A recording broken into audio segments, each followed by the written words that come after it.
Ah bah c'est parfait.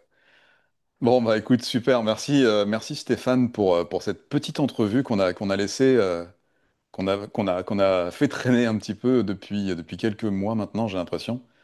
Et bah, je suis content de pouvoir parler de ce sujet croustillant avec toi. Euh, du coup, avant de commencer, est-ce que tu as envie de dire qui tu es, ce que tu fais, pourquoi tu es là, ou tu préfères garder ça pour plus tard?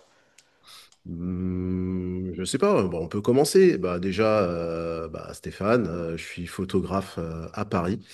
Euh, j'ai un parcours un peu atypique puisque j'ai fait des études de compta-gestion. J'ai travaillé dans les assurances vie américaines. Je travaillais pour une société qui rachetait des assurances vie américaines. Euh, j'ai toujours eu pour passion la photo et donc en parallèle de ce métier-là, je faisais des photos pour le plaisir avant tout. Et puis un jour, un ami m'a demandé des photos professionnelles et je suis devenu photographe comme ça. J'ai un parcours aussi qui m'a amené vers une agence de pub et de communication et je suis devenu directeur de production de photos. Notamment, j'ai dirigé pendant une saison, un an, pardon, le studio photo des Galeries Lafayette, studio photo e-commerce. Et ensuite, toujours dans le e-com, mais plutôt luxe, toujours pour cette agence de pub. J'ai eu comme client des marques d'LVMH, donc Vuitton, Berluti, Rimowa, Le Bon Marché. J'ai monté aussi un studio pendant 2 ans, le studio 24 Sèvres, qui est le site internet du Bon Marché. Et depuis 3 ans maintenant, je suis de nouveau à mon compte. Voilà. Ah ouais, donc du coup, tu as laissé tomber, enfin, tu travailles plus avec personne pour l'instant? Enfin, à Alors, part tes j'ai clients, bien j'ai mes sûr. clients à moi, mais Ouais, ouais. en tout cas, je suis plus salarié de cette société. Et notamment à cause du sujet qui va nous intéresser ce soir. Ouais, c'est une super introduction, je trouve, parce que justement, on voit le cheminement, et j'allais justement te poser la question, mais du coup, alors, petite anecdote, c'est que moi, je te connais aussi parce qu'à un moment donné, tu as croisé un connard et que ce connard voulait justement parler peut-être de ce sujet qu'on va amener Mm. et d'amener entre guillemets des informations, pour pas dire des vérités, sur certains sujets qu'on n'ose pas aborder en Occident ou en France notamment. Et toi, tu t'es intéressé à ce jeune connard à ce moment-là. Bon, après, je me souviens plus trop du contexte, mais comment c'est venu? Ah oui, si, maintenant je m'en souviens. Bon, on va pas forcément le raconter ça, mais comment c'est venu que je t'ai rencontré? Et finalement, on a, au fur et à mesure de notre expérience, de nos discussions, on m'a aidé à monter, et tu as monté en fait quasiment tout seul, parce que moi, j'étais quasiment pas là, une exposition justement sur le handicap invisible Ouais. en France. Mm. Et ça a été une super expérience d'ailleurs. Je Ouais. me souviens qu'au vernissage, je n'étais pas là. Mais il y avait plein de J'avais monde et il y avait plein de bonnes choses à manger. C'est dommage. ouais, ouais, ouais. J'avais pris la voiture, hein. J'avais Mm. démarré la voiture, Je je me me souviens, souviens. j'avais commencé à rouler. Et après, sur l'autoroute, j'ai fait non, en fait, je crois que je tiendrai pas jusqu'à Paris. Donc j'ai fait demi-tour, je t'ai laissé un message Mm. en me disant je viendrai pas. Et d'ailleurs, d'ailleurs, tu l'as super bien pris. Je te remercie d'ailleurs à l'époque, parce que tu t'es montré super compréhensif. Et ce qui est rare, quand tu as affaire à des handicaps invisibles, Mm. c'est rare d'avoir quelqu'un qui comprend cette dimension-là. Et même si c'est de plus en plus commun maintenant, c'est de plus en plus connu. Nous, je crois qu'on était les premiers à avoir fait une exposition sur le handicap invisible en France. Mm. Je vais dire, j'ai jamais entendu parler d'exposition avant nous. Donc, Non, je je pense pas pense non qu'on a plus. été les premiers. Et puis maintenant, bah, il y a, si tu regardes sur les réseaux sociaux, il y a plein de mouvements sur le handicap invisible pour telle ou telle pathologie. Donc maintenant, c'est selon des domaines de pathologie. Donc voilà, on n'en parle pas forcément au sens générique comme nous l'avions amené à l'époque, bien que ça, voilà, je dis ça se démocratise parce que Mm. aujourd'hui, quand tu dis handicap invisible à quelqu'un dans la rue, ça va, il comprend. À l'époque, quand nous, d'ailleurs toi, quand tu devais te trouver une galerie pour pouvoir exposer, Mm. je C'est me vrai. souviens des contrariétés que tu as dû rencontrer, je crois que tu m'avais raconté. Alors, ouais, c'était lié aussi notamment à ce sujet de à ce vaccination. sujet. À ce sujet de vaccination. À l'époque, c'était encore, enfin, je ne sais pas si c'était plus ou moins tabou que maintenant, parce que avec le Covid, ça a été, j'ai eu l'impression de voir une guerre civile avec cette histoire de vaccination. Mais je sais qu'à l'époque, il y a un courageux qui m'avait dit, vous ne trouverez jamais aucune galerie pour exposer parce que ce sujet-là est beaucoup trop complexe et personne n'acceptera une expo avec le sujet de la vaccination qui est mis en avant. Mais le pire dans cette histoire, c'est que toi, tu voulais pas mettre en avant forcément le sujet, c'était pas notre idée. Nous, on voulait parler de handicap invisible, mais si je me souviens bien, les gens te demandaient, ah, mais oui, mais qu'est-ce qu'il avait, de quoi il a atteint le modèle, votre modèle, en Hmm. parlant de moi? Et c'est là que toi, tu répondais, bah, c'est une conséquence vaccinale. Et là, quand tu répondais ça, les gens, tout de suite, tu sentais le mouvement réfractaire, en fait. Enfin, si je me souviens bien, après, peut-être que je déforme un peu, mais si Hmm. je me souviens bien, ce que tu me disais, c'est qu'en gros, dès que les gens savaient que potentiellement le modèle que tu venais présenter dans leur galerie, certes, il avait un handicap invisible, ça posait pas de problème, mais pourquoi il a un handicap invisible? C'est quoi son handicap? C'est quoi sa maladie? Là, tu disais d'où ça venait Ouais. potentiellement. Et là, du coup, les gens fermaient les portes, quoi. C'est le cas de le dire. Bah, alors, j'ai envie de faire un peu une parenthèse par rapport à ça, parce que bon, bah, là, pour nous, on sait de quoi on parle, mais ceux qui vont nous écouter Ouais. ne savent pas encore de quoi on parle. Donc, je te laisserai toi aussi te présenter, ce sera ton tour. Euh, Merde, moi, quelle bonne idée j'ai eue. j'ai envie aussi déjà, avant qu'on nous jette des tomates et qu'on nous dise, oh là là, ceux-là, c'est des antivax, qu'ils aillent mourir, ils sont horribles. Euh, moi, je suis pas particulièrement anti-vax. Je laisse le choix à chacun de faire ce qu'il veut. Notamment, ça m'a fait un peu halluciner toute cette guerre là, justement pendant le Covid, parce que c'est pas tant la vaccination moi qui m'avait choqué que le fait qu'on mette qu'on mette dans une case ceux qui voulaient pas se vacciner et qu'on les montre du doigt comme ça en mode vous êtes des horribles personnes et vous faites mourir des gens. Ouais, Non, moi je suis vraiment pour que les gens fassent bah, ce qu'ils veulent. Voilà, s'ils veulent se vacciner pour se protéger, qu'ils estiment que ça les protège, qu'ils le fassent.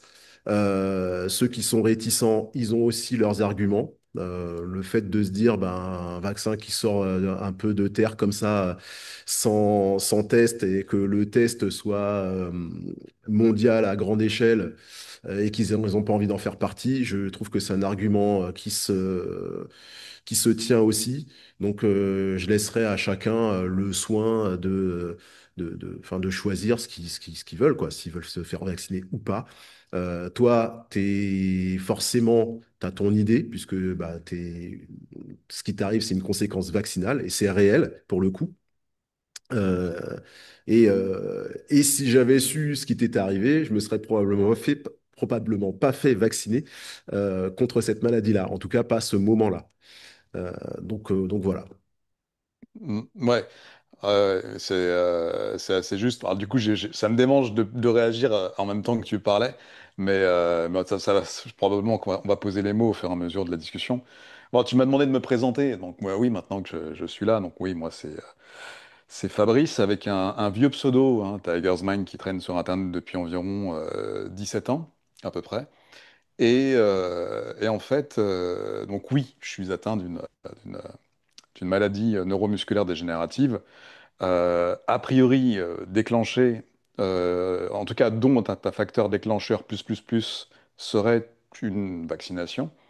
Donc du coup, bah, la problématique, bah, forcément, j'ai un avis un peu tranché sans être anti-vax comme toi, hein, je suis pas le côté anti-vax non plus profondément inscrit en moi, bien que à partir du moment où tu me présentes un truc que je dois m'injecter, forcément moi j'ai un mouvement à mon tour, un mouvement réfractaire en me disant c'est marrant, je connais cette expérience, je suis pas assez bête pour poser ma main sur une plaque chaude 2 fois. Voilà. Je pense que voilà, bon, après c'est mon parcours, c'est mon expérience de vie qui fait que bah non, je referai pas quoi. Si tu me proposes un truc comme ce qui est arrivé en effet en 2020, 2020, 2021, Mm. Mon cerveau m'en empêchera forcément. Enfin, mon corps avant tout d'ailleurs. Mais donc oui, je suis atteint de cette maladie neuromusculaire dégénérative depuis plus de 20 ans maintenant. Moi, ça va faire 23 ans, du coup. On y est, hein. Et ça a été un parcours du combattant, comme toute personne ayant une maladie dégénérative et au départ invisible. Moi, ça commence à se voir, hein. Je me souviens à l'exposition, ça se voyait déjà. Tu avais fait une petite sur l'affiche, je me souviens que tu avais préparé. Tu avais mis handicap invisible, mais tu avais mis le 1 entre Ouais, parenthèses. c'est vrai. C'est rare. Parce que finalement, le invisible commençait à être visible. Mais jusqu'à ce qu'on fasse cette exposition-là, Mhm. personne n'y voyait rien, quoi. Ça veut dire que j'avais des douleurs, j'avais des pannes, j'avais des problèmes bah, je les ai toujours, mes problèmes de concentration, mais ils étaient beaucoup plus graves à l'époque. Et en fait, j'avais plein de pannes aléatoires de fonctionnement, que ce soit pour marcher, me déplacer, aller aux toilettes, me brosser les dents, me raser ou parler. Et ça, personne ne le voyait. Donc, c'est ce qui nous a motivés tous les deux à aller dans le sens de personne ne le voit, ben on va leur montrer. Alors, Ouais, du coup, c'était ça le challenge. C'était ça le challenge, comment réussir à montrer l'invisible en photo.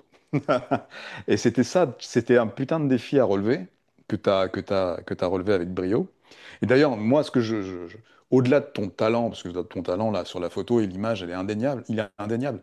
Moi, ce qui m'a toujours surpris, c'est pourquoi, c'est vrai que j'ai pas fini de me présenter, mais c'est pas grave. C'est pourquoi est-ce que tu as réussi à donner autant d'énergie dans un sujet qui n'est pas le tien, mais certes, c'était nouveau, c'était novateur quelque part. Peut-être que c'est aussi pour pouvoir apporter ta patte à, je sais pas, à quelque chose, à une nouvelle compréhension humaine de cette société moderne. Mais comment ça se fait que toi, qui me considérais comme un connard au départ, tu t'es dit, tiens, finalement, son histoire, ça me parle, je vais faire un truc avec lui. Tu vois, et ça m'a travaillé pendant longtemps, je te le cache pas. Et j'ai toujours pas la réponse d'ailleurs, hein, j'étais pas obligé de la donner. Mais c'est vrai que c'est quand même intéressant de voir que moi, j'ai passé des années, quasiment toute ma vie, parce que même maintenant, même après tout ça, mis à part la reconnaissance des gens que j'ai pu aider, voilà, en répondant à deux, trois questions, je vis toujours dans cette espèce de bizarrerie, de solitude, parce que la maladie est invisible, le handicap est invisible, même si on a beaucoup avancé sur l'invisible, mais il y a peu de gens qui te soutiennent dans ce combat, tu vois, en réalité, tu vois. En réalité, je parle pas des phrases de fausse compassion, je parle vraiment en réalité. Et toi, pourtant, il y a 17 ans, ou non, toi, c'était un peu moins, on s'est vu en 2000. Oh putain, mais ça va bientôt faire 6. Attends, 2008. ouais, c'est 2000, ouais, autour de ça, vers 2008, ouais. 2008, j'avais pas encore ma canne. 2009, j'ai eu ma canne. Ouais, donc, ouais, j'allais dire ça fait 17 ans, mais oui, ça fait 17 ans. Ouais, facile, ouais. Ouais, ouais. Et toi, voilà, d'emblée, tu t'es dit, ok, c'est bon, on y va. Pas Euh, d'emblée, pas d'emblée, je sais. non, non, pas d'emblée, mais en fait, le truc, c'est qu'on n'a pas tant de différence d'âge que ça. Et un truc très bête, mais c'est quelque chose qui aurait pu m'arriver à moi. Voilà. Et ça aurait pu arriver à moi, donc ça aurait pu arriver à tout le monde. Et si ça m'arrive à moi ou si ça arrive à quelqu'un d'autre, comment est-ce qu'on réagit? Est-ce qu'on devient dépressif? Est-ce qu'on s'enferme? Est-ce qu'on devient un connard? Est-ce que voilà, il y a on ne sait pas trop comment on va réagir face à ça. Est-ce qu'on va avoir du mental? Est-ce qu'au contraire on va s'écrouler?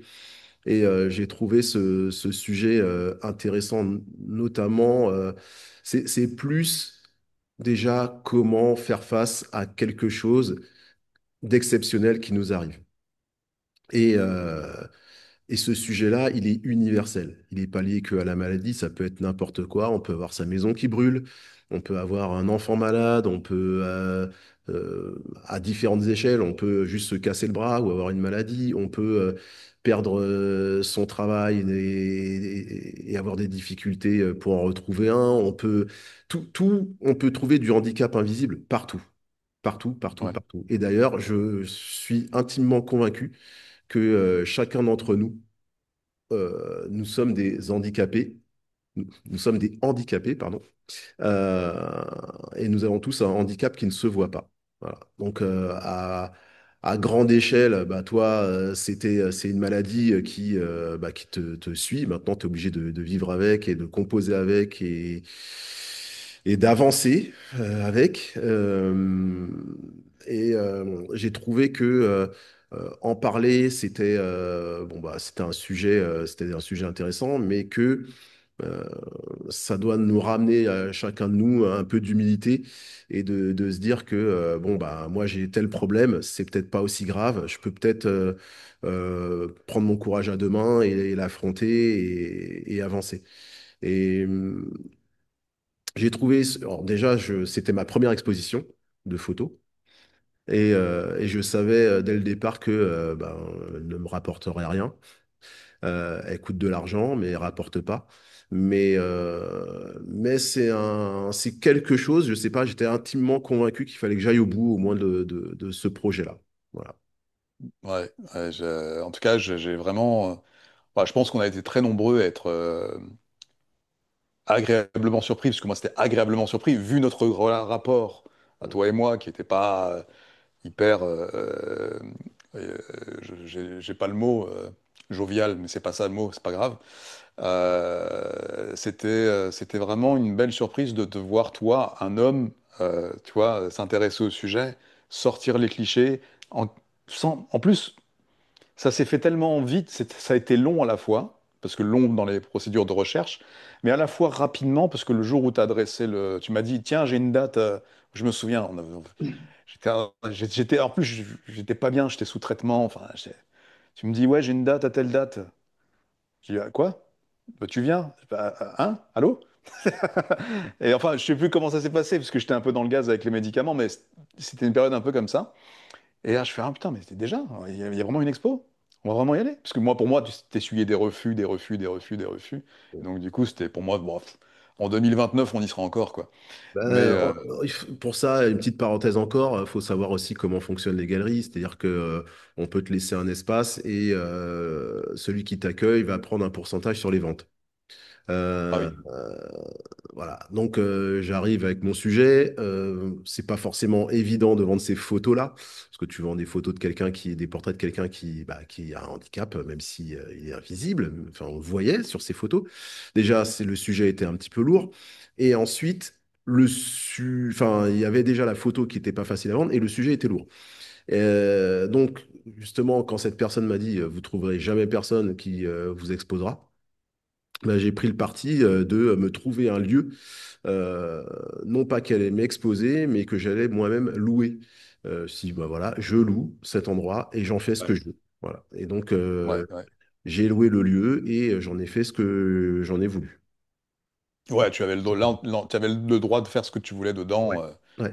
À partir de ce moment-là. Mais en Ouais. tout cas, c'était vraiment, il y a tous ceux qui sont passés, donc notamment Brian, mon cousin, enfin peut-être d'autres personnes que je peux pas citer, ont tous trouvé cette expérience formidable, quoi. Vraiment, vraiment, c'était une expérience à taille humaine et c'était vraiment formidable. D'ailleurs, je me souviens d'ailleurs, il y a plein de petites choses comme ça. Mais après, on va passer au sujet principal parce que sinon on va endormir tout le monde. Mais je me souviens que ça en disait beaucoup sur le comportement des Français déjà à l'époque, parce que en tout cas pour ce que j'ai pu observer, ceux qui sont rentrés dans la galerie à cette époque-là et, et qui ont applaudi des mains ou vraiment fait un mouvement de bienveillance à l'égard de tes clichés, c'était des touristes.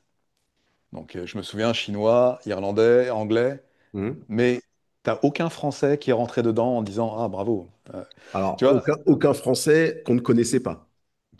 oui, voilà, c'est ça. C'est ça que je veux dire. Il y en a Ça, un, je me souviens bien excuse-moi, je t'ai coupé, tu sais, enfin, je sais pas si tu étais là à ce moment-là, parce que j'étais devant la porte d'entrée, à moitié à cheval, voilà.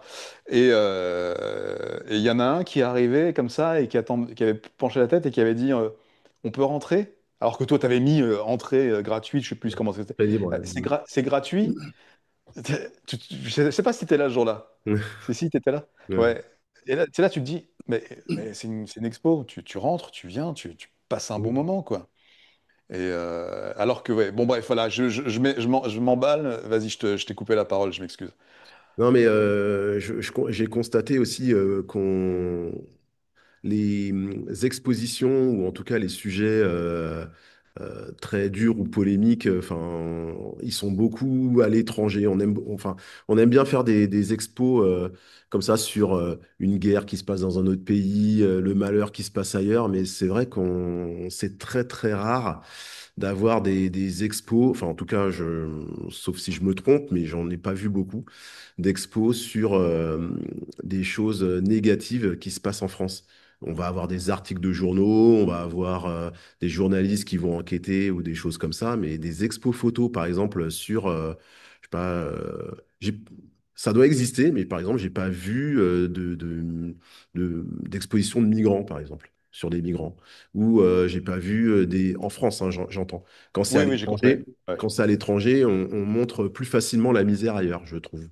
Bon, Ouais. après, si des personnes qui nous écoutent me disent ah, tu racontes des conneries, il y a tel photographe qui expose en ce moment, etc., ben, je serais content de l'apprendre et Ah bah oui, oui, n'hésitez voilà. pas d'ailleurs en Mais commentaire. je trouve, tu vois, par exemple, je vais souvent voir des expos photos et souvent, quand il y a du malheur ou de la misère, c'est à l'étranger. C'est des photos étrangères. C'est rarement en France, alors que Hmm. la misère existe partout dans ce monde. Ouais, et en plus, nous, on était sur un sujet qui était à la base, d'une, pour inspirer aussi, parce que c'était secondaire, mais surtout, à la base, c'était pour éduquer à la fois les malades, les thérapeutes, les médecins, les institutions, les associations, qu'il existait des formes de handicap peu connues ou pas, voilà, ou peu exprimées, qui étaient d'ailleurs bien souvent, et d'ailleurs on le sait aujourd'hui, il y a des statistiques qui le disent, plus de 80% des handicaps invalidants sont invisibles. Et contrairement à ce que on s'attend toujours à ce qu'il y ait une canne, un fauteuil roulant, non, enfin, il peut y avoir des handicaps très lourds, mais qui ne sont pas compensés par un accessoire. Mmh. Et c'est justement d'autant plus difficile parce qu'on ne les voit pas. Et c'était ça tout le but de notre exposition à l'époque, c'était Mmh. justement de dire, dans votre vie, dans votre famille, dans vos amis, dans vos proches, ou à votre travail, il existe une frange de la population qui sont atteints de pathologies invisibles, de difficultés invisibles, lourdes parfois, mais que vous ne voyez pas. Et juste Ouais. prenez-en conscience. Je prends un exemple très simple qui touche beaucoup de personnes. J'ai entendu parler, imagine, hein, je vais pas donner mon âge, mais j'ai entendu parler il y a que une quinzaine d'années de l'endométriose. Et Ah ouais. l'endométriose touche énormément de femmes qui ben, sont silencieuses sur le sujet, essayent de vivre leur vie avec ces douleurs, ces handicaps. Voilà, c'est extrêmement handicapant. Mais elles vivent avec, dans le silence, et bon, bah, elles ont le sourire, on a l'impression que tout va bien, mais voilà, c'est un exemple parmi tant d'autres, mais qui est bien réel. Ah ouais, mais carrément, je te rejoins là-dessus à fond, c'est que c'est un vrai fléau, l'endométriose chez la femme, c'est un vrai fléau, et d'ailleurs, c'est terrifiant, parce que tu vois à quel point elle souffre, elle lutte, et tu le vois pas, parce qu'en effet, toi, quand tu les vois avec le sourire, dans la rue, ou à ton travail, ou en soirée, le temps que, le temps qu'elles arrivent, en tout cas, à supporter cet état, de peut-être à l'extérieur, mais après, tu vois pas dans quel état elles sont quand elles rentrent chez elles et qu'elles se recroquevillent sur le canapé, en position fétale, parce Mm. qu'elles peuvent pas faire autrement. Et parce qu'elles savent pas comment, bah, jusqu'à maintenant en tout cas, elles savaient pas comment l'exprimer, à qui l'exprimer. Elles sont pas prises au sérieux. Souvent, on va leur dire que c'est dans leur tête. Bah, en fait, finalement, tout se rejoint, parce que ce qu'on raconte là pour l'endométriose, c'est valable pour beaucoup de pathologies invisibles, invalidantes, tout comme moi, parce que là, du coup, tu me parles de l'endométriose, ça fait, même si je suis pas une femme, ça fait complètement écho avec ce que j'ai vécu. Parce que moi, c'est pareil, on me voyait dans la rue. Et je disais souvent, parce que les gens me voyaient, ah, Fabrice, t'as l'air d'aller bien. Bah oui, j'ai l'air, mais en vrai, je souffrais le martyr. Ah, arrête, arrête tes conneries, t'exagères. Non, bah alors tout va bien alors. Du coup, ça sert à rien que tu dises la vérité aux gens, parce que à partir du moment où tu leur dis la vérité, ils trouvent le moyen de contrecarrer ta vérité et de dire bah non, mais en fait, t'as l'air d'aller bien, t'as bonne mine. Mais toi, ils savent pas dans quel état t'étais ce matin au réveil. Ils savent pas dans quel état tu seras ce soir. Ou, tu vois. Et donc, les femmes qui sont atteintes d'endométriose, bah, c'est pareil. Donc, moi, j'en connais une précisément d'ailleurs, que tu connais aussi, et qui a vécu ça dans. Et c'est l'une des femmes les plus souriantes du monde en plus. C'est ça, là où tout le monde s'illusionne, c'est que ah, mais non, c'est pas possible. Elle est tellement gaie, tellement poupette, tellement, tu vois, tellement gaie, souriante, joviale, joyeuse, tout ça. Ah, c'est pas possible. Alors que tu sais pas que tous les midis, quand elle rentre chez elle, elle est allongée en boule sur son canapé en se demandant si elle va pouvoir retravailler l'après-midi. Mm. Même d'ailleurs, on peut aller plus loin. Il y a ces femmes qui sont atteintes de ce type de trouble. Il y en a beaucoup qui renoncent à une sexualité. C'est parce qu'il y a des positions qui sont enfin, des positions de Euh, partage, de relations voilà, intimes, qui font que ben, elles n'osent même plus, parce qu'elles savent que c'est douloureux, et donc elles ont un mouvement réfractaire à l'idée d'eux. Et pourtant, bah, voilà, ça reste des femmes, elles ont le droit et la liberté de pouvoir utiliser leur corps comme elles le veulent, mais il y en a beaucoup qui ne le font plus vraiment comme elles le veulent. Parce qu'aussi, il y a le problème du compagnon qui comprend pas ce que c'est, quoi. Il y mm. a pas, c'est un Mais peu loin. ça amène justement à notre sujet un peu principal, enfin notre sujet principal, qui est la manière dont on parle non seulement de ces handicaps, mais là, pour le coup, on est sur la maladie, de ce qu'on vit en étant soit malade, soit, comme c'est le cas pour moi, accompagnant d'un malade. Euh, j'ai constaté en tout cas, que beaucoup de gens étaient, alors pas dans ma situation exacte, mais similaires, c'est-à-dire que ben, ils accompagnent un parent malade, un enfant malade, enfin quelqu'un qui ne va pas. Et ça leur mange la tête, ça leur mange l'esprit. C'est dur, mais on n'en parle pas. Et au final, je me suis rendu compte qu'autour de moi, on est beaucoup soit à souffrir, ah ben, en tout cas, on est beaucoup à souffrir, soit de la maladie, soit du fait que quelqu'un de très proche soit malade, mais on garde tout pour nous. Et je trouve que c'est un danger. En tout cas, moi, je te dis, j'ai été accompagnant. Pour l'accompagnant, c'est un danger. Il faut en parler, il faut développer parce que justement, si on n'en parle pas, on se retrouve face à quelqu'un qui dit, bah, attends, t'es bien là, t'as pas de problème. Bah, en fait, si. Et il n'y a qu'en parlant, qu'en développant les sujets divers et variés, qu'en donnant ces expériences que j'espère on pourra faire avancer des choses. Et quand je dis avancer des choses, c'est juste tout simplement euh, être suffisamment solidaires les uns les autres. Là, je parle même pas de l'échelle d'amis, mais de l'échelle bah, d'une population suffisamment solidaire euh, c'est- pour que bah, pour qu'on vive mieux, quoi, tout simplement, que chacun vive mieux. Ouais, je suis d'accord avec toi. Après, il faut trouver les personnes avec qui tu peux te permettre d'en parler. Après, c'est ça qui est. Eh ben, je suis pas d'accord là-dessus. Je trouve que c'est un petit peu comme les manifs. Moi, je suis contre les manifs. Enfin, je suis contre les manifs sous les formes actuelles des manifs. C'est-à-dire que Ouais, ouais, très souvent, tu vas avoir celui qui est, je sais pas moi, contre la réforme des retraites. Ah bah, souvent, c'est le pauvre gars qui se dit j'aurai pas de retraite, et ben il va manifester avec le mec d'à côté qui est d'accord avec lui.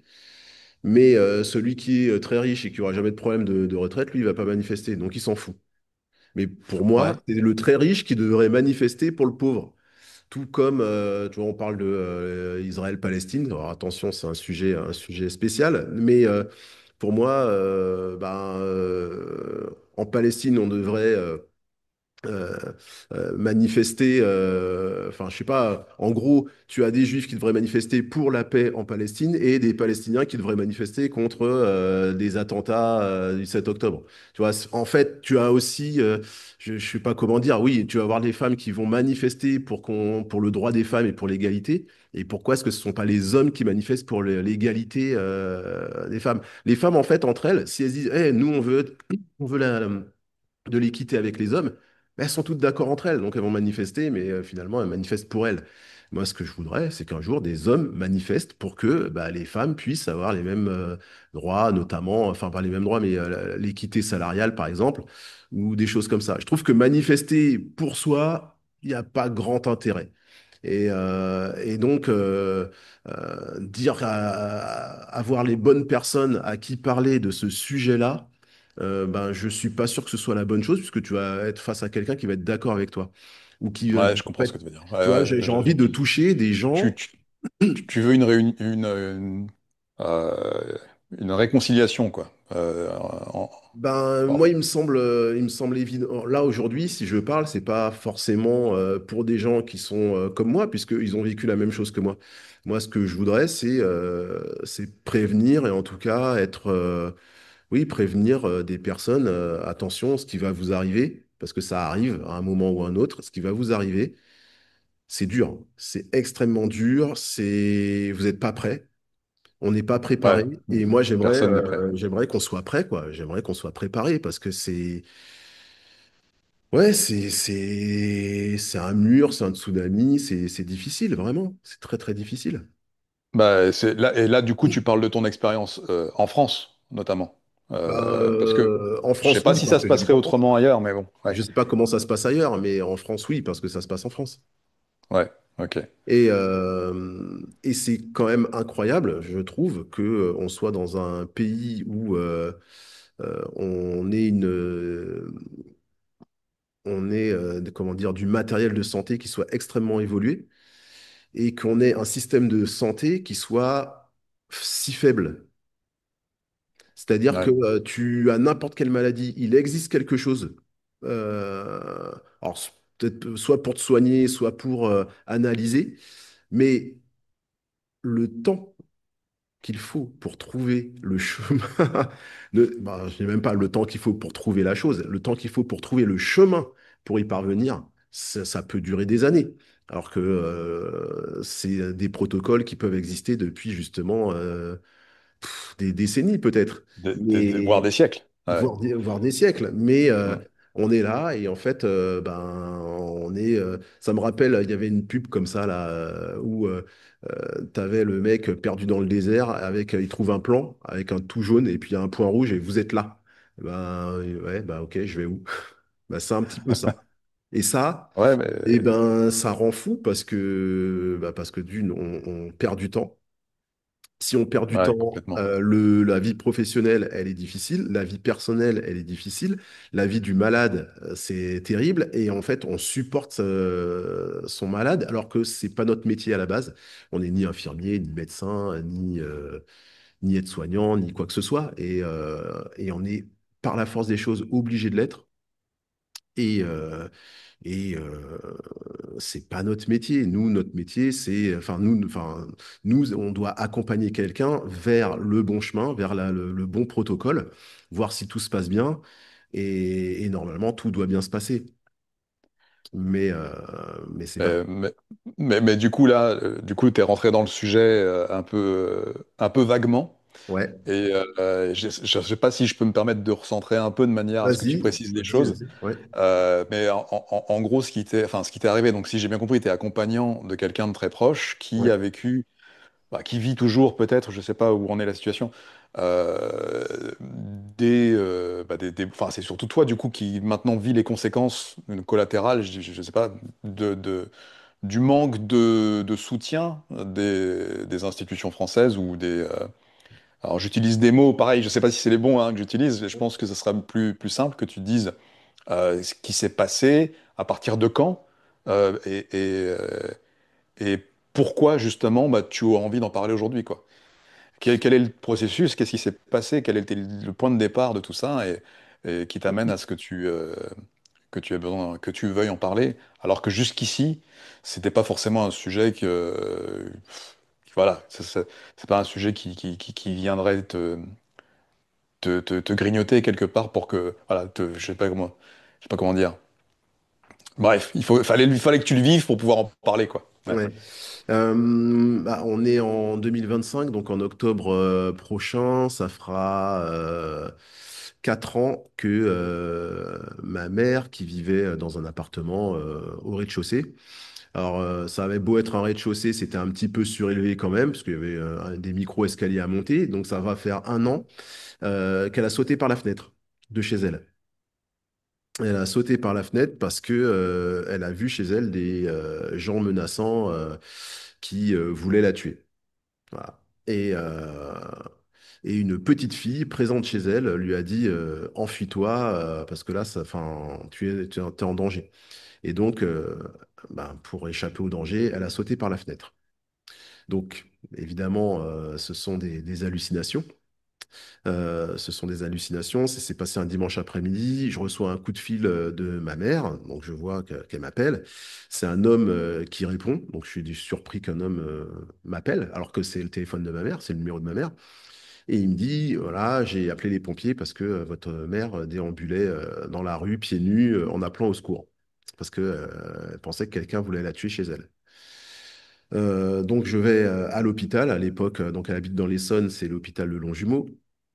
Et on ne sait pas ce qu'elle a. Elle reste une semaine à l'hôpital. On lui donne, alors je crois que ça s'appelle des antipsychotropes contre les, si je me trompe pas, hein, en tout cas contre les Ouais, hallucinations. c'est possible, là, j'ai pas le mot, mais J'ai ça, pas le mot, vu comment mais ça sonne, comme tu l'as dit, ça a l'air d'être pas mal. voilà. Si tu fais Et, ça. ça n'arrange rien. Ça n'arrange rien. Je vois ma mère dans un état vraiment comme je l'ai rarement vu. Euh, alors, il faut savoir qu'il y avait des signes quand même. Elle s'est retrouvée toute seule en plein Covid. Et quand je l'avais au téléphone, elle me disait souvent que ben, les voisins, les murs étaient fins et que les voisins, quand elle parlait au téléphone, tapaient au mur et même qu'elle entendait chuchoter en disant que cette femme est insupportable. Et voilà, quoi. Donc, il y avait une forme de paranoïa. Donc, pas Hum. très. Bon, comme ça peut arriver, moi j'ai déjà vu des voisins hystériques ne pas aimer le bruit de la télé, ils pètent un câble. Donc je me suis dit, c'est Ouais, ouais, quelque chose ouais, comme ça ça. arrive, ça. Ouais. Et donc elle se retrouve à l'hôpital et au bout d'une semaine, le psychiatre donc, de cet hôpital qui fait une visite par semaine le vendredi, donc il veut me voir. Donc j'y vais le vendredi à 11 heures. Ça faisait un peu moins d'une semaine qu'elle y était. Et il me dit, bah voilà, votre mère, est-ce qu'elle prend des drogues? Bon, je lui dis que non. Il me dit parce que en fait, ce qu'elle voit, ça raconte une histoire. Il me dit souvent, quand on a des hallucinations, on voit peut-être des éléphants roses ou des choses comme ça. On peut tout voir, mais ça ne raconte pas d'histoire. Là, elle me dit, il y a une histoire structurée. Donc, elle voit des gens elle voit un oncle avec une petite fille. Enfin, elle voit des choses qu'elle peut raconter, raconte une histoire. Et ça, c'est typique de personnes qui prennent des drogues. Bon, je dis non, évidemment, elle ne se drogue pas. Et donc, il me sort un papier avec un stylo et il me dit, bon, bah voilà, il ne vous reste plus qu'à signer. Et je dis, mais signer quoi? Ben, elle me dit, bah, son internement en hôpital psychiatrique, moi je suis limité ici. On a fait des analyses, tout va bien, physiologiquement, elle n'a pas de problème, c'est dans la tête. Donc là, c'est hôpital psychiatrique. Bon, Ouais. c'est un peu violent pour moi, donc je lui dis que je dois d'abord parler à mes frères. Et, euh, et donc, bah, ce qui en ressort, c'est qu'on ne sait pas ce qu'elle a, donc évidemment, elle ne peut pas retourner chez elle comme ça. Donc, je signe ce papier. Euh, bon, je raconte pas comment elle s'est retrouvée dans cet hôpital psychiatrique. Ils l'ont joué un petit peu à vol au-dessus d'un nid de coucou. Il y a deux mastards qui sont arrivés en disant maintenant, faut nous suivre parce que votre fils, il a signé votre internement en hôpital psychiatrique. Donc, bon, ma mère qui est surprise, choquée. Voilà. Heureusement. Bah oui, Voilà. ça Donc, devait être heureusement, affolant. il y a une infirmière qui l'a rassurée. Et elle s'est retrouvée en hôpital psychiatrique pendant 3 mois. Ouais, quand même. Donc, novembre, décembre, jusqu'à fin décembre. Au début janvier même. Ouais, début janvier, donc 3 mois et demi à peu près. Euh, il s'avère que ils ont continué à lui donner des médicaments. Au début, ça fonctionnait, et puis elle a continué à avoir des hallucinations. Ça fonctionnait pas. Physiquement, elle avait tendance à se recroqueviller sur elle-même. Enfin, il y avait des signes physiques et mentaux. Et puis, j'ai commencé à raconter tout ça, et on m'a parlé d'une maladie à corps de Lévy. Alors, la maladie à corps de Lévy, je me suis renseigné un petit peu là-dessus. J'ai vu que c'était une sorte de cocktail entre Parkinson et Alzheimer avec hallucination visuelle et auditive.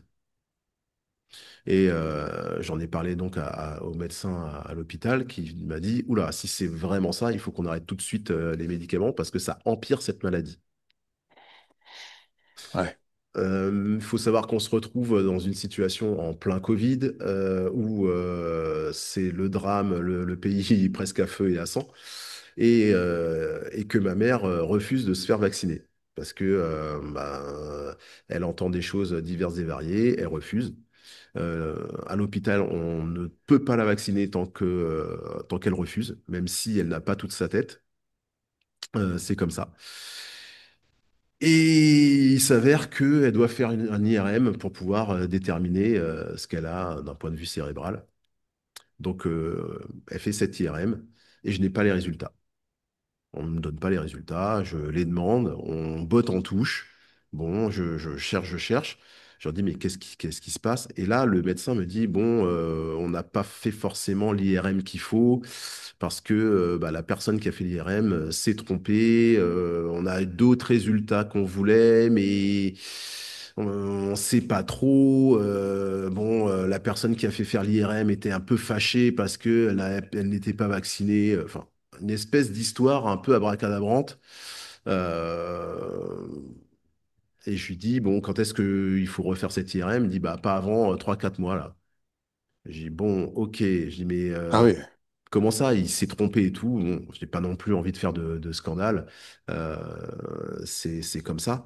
Mais en tout cas, il s'avère que on se retrouve face à une personne qui disait, je vais pas, moi, faire une IRM pour quelqu'un qui refuse de se faire vacciner alors qu'il y a des gens qui meurent. Bon, c'était un peu bizarre. Bon, écoute, j'ai mis ça un peu entre parenthèses.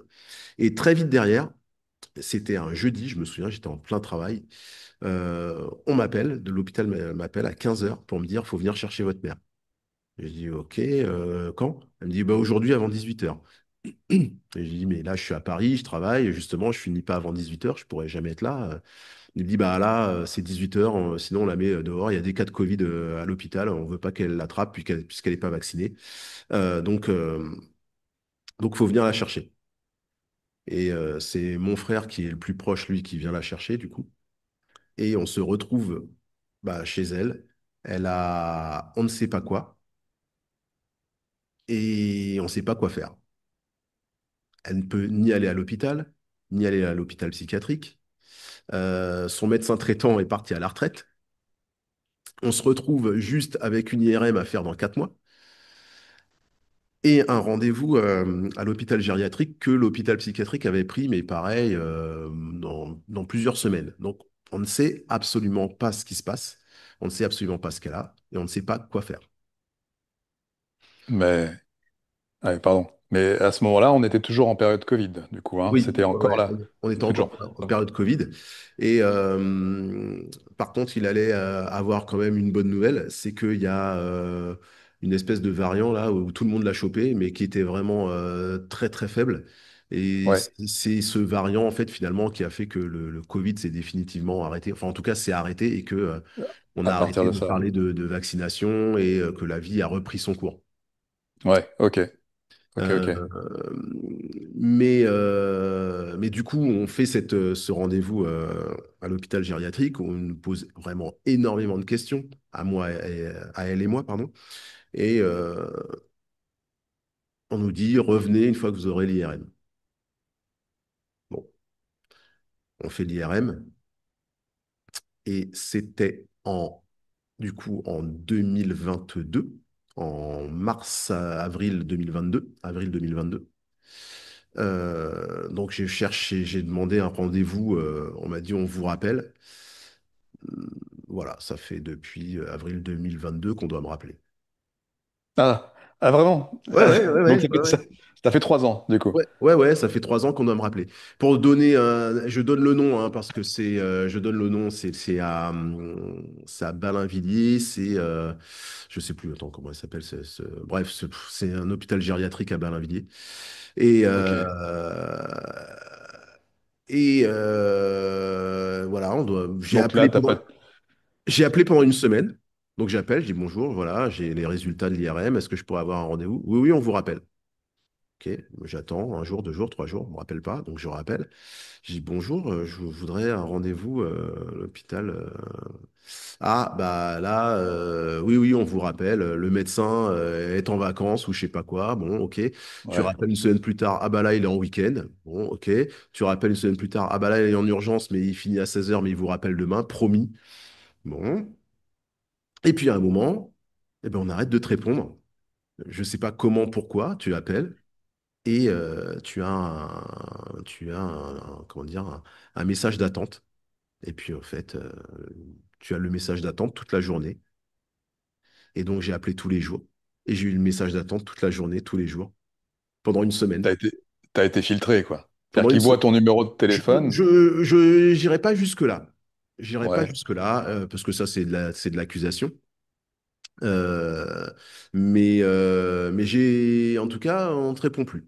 Donc, bah, on ne me Ok. répond plus. Qu'est-ce que je fais? Bah, j'y vais. Ah oui. Ah bah oui, j'y vais. Donc je prends une journée, j'y vais. Et, j'y vais. Et donc je vois deux secrétaires qui discutent pendant que je vois les téléphones, bip, bip, tout rouge. Tout rouge. Poup, poup, poup, poup, poup. Et je fais bon, ok. Et je leur Ah, dis, c'est bah, plus que du filtre alors. Ouais, excuse-moi, parce que je t'ai dit t'as été filtré, c'est parce pour qu'on ça que je aurait te pu dis, voir. c'est pas du filtre, c'est juste C'est que pas ça, oui, parce que du coup, t'as pu je voir pense sur place. elles sont matraquées d'appels et que Oui. à un moment, mais en même temps, je me dis, bon, si je réponds à tous les appels, est-ce que je peux faire mon travail administratif à côté? Je suis pas sûr non plus. Ouais, non, c'est certain, c'est certain. Ah, Mais donc, bon, là, en même temps, là, t'arrives au moment où elles sont en train de discuter, qu'elles font, bah, je sais pas ce qu'elles font, peu importe, mais voilà, c'est. Donc, du coup, tu interviens, enfin, tu les interpelles. bah, je les interpelle, oui, bien sûr, et je leur dis, bah voilà, moi j'attends depuis un moment un rendez-vous pour ma mère, quoi. Et ils me disent, ah bah oui, bah on va vous rappeler. Ah bah là, ça fait quoi? Ça fait 6 mois. Ah non, mais ça c'est classique, hein, c'est à peu près les délais normaux. On va vous rappeler, hein, vous en faites pas. Eh ben attendez, bougez pas. On va prendre les résultats de votre IRM et puis on revient vers vous. Donc oui, l'hôpital, je le donne le nom parce que c'est un scandale pour moi, je trouve. Enfin, ça s'appelle les Magnolias à Ballainvilliers. Voilà, au moins c'est fait. Si on me pose la question, bah recherchez ma mère, hein, vous la trouverez peut-être, ou vous trouverez peut-être plusieurs mères, puisque vous vous rappelez pas. Voilà. Donc je pars de là et je me retrouve encore une fois. Bah, avec une résultat du IRM, je ne vois pas ce que c'est. Il y a écrit négatif partout dessus. Et je ne Elle sais était pas en ce qu'a ma errance. mère. Et on Ouais, est au mois d'avril-mai. Donc, je ne sais toujours pas ce qu'elle a. ouais. Je cherche un médecin en parallèle, un médecin traitant. Donc, tous les médecins du coin, parce qu'elle habite Sainte-Geneviève-des-Bois dans l'Essonne, pour un généraliste, il faut 2 mois, 1 mois, 2 mois, 3 mois d'attente. Donc, si tu as une grippe, ben, je sais pas comment tu fais, hein. C'est, voilà. Et les médecins généralistes ont des quotas pour prendre des gens en tant que médecins traitants. Donc, la plupart bah, ont atteint leur quota, donc ils peuvent plus prendre de nouvelles personnes. Et j'ai trouvé un médecin pas trop loin de chez elle qui m'a dit, moi, je peux pas la prendre en tant que médecin traitant puisque bah, j'ai atteint mon quota.